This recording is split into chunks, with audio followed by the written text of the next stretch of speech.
Jawad from the Emirates. I had a question.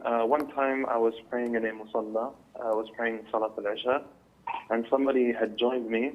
I'm a resident where I was praying, and they joined me and they're a traveler. I was praying Salat al-Isha, and they had joined me as Salat al-Isha.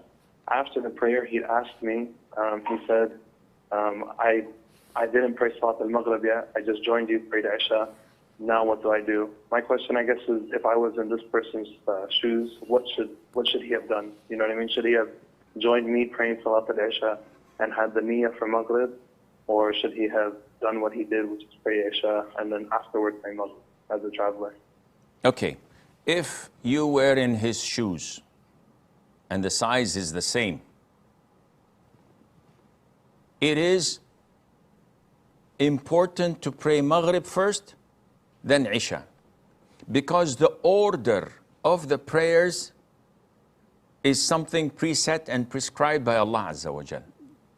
You cannot pray Isha then pray Maghrib unless you've done this out of forgetfulness or out of ignorance, or in a third case when the time is so limited that you can't pray that previous prayer that has gone. And for example, a person did not pray Dhuhr, Asr, and Maghrib due to sleeping. And it's about 4 minutes for Isha. If we tell him to pray Dhuhr and Asr, Maghrib itself would also be missed. He has already missed Dhuhr and Asr. There are 4 minutes left for Maghrib time to be over. In this case, we tell him pray Maghrib because it can be prayed on time. Then you make up for the Dhuhr, Asr, and then you make up for Isha. Coming back to your question, this person who is a traveler came to the masjid, found the people praying Isha. He's ordered to pray Maghrib, and he can do this in one of two ways. The first way is if he's entering the salat from the very beginning, from the first rak'ah, that he prays the first 3 rak'ahs with the imam. And when the imam stands up for his 4th rak'ah of Isha, he remains seated. He doesn't stand up for the 4th rak'ah because this is his last rak'ah in Maghrib.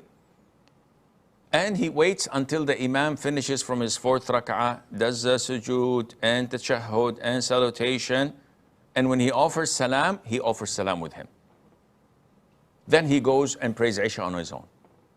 The second format is that when the imam stands for the 4th rak'ah, this traveler remains seated to finish his tashahhud, his salutation, and offers salam, and stand up in time to join the imam in Isha, in the 4th rak'ah of the imam, which is his 1st rak'ah of Isha. And when the imam offers salam, he continues the 2nd and the 3rd to the best of his ability, and Allah Azza wa Jal knows best.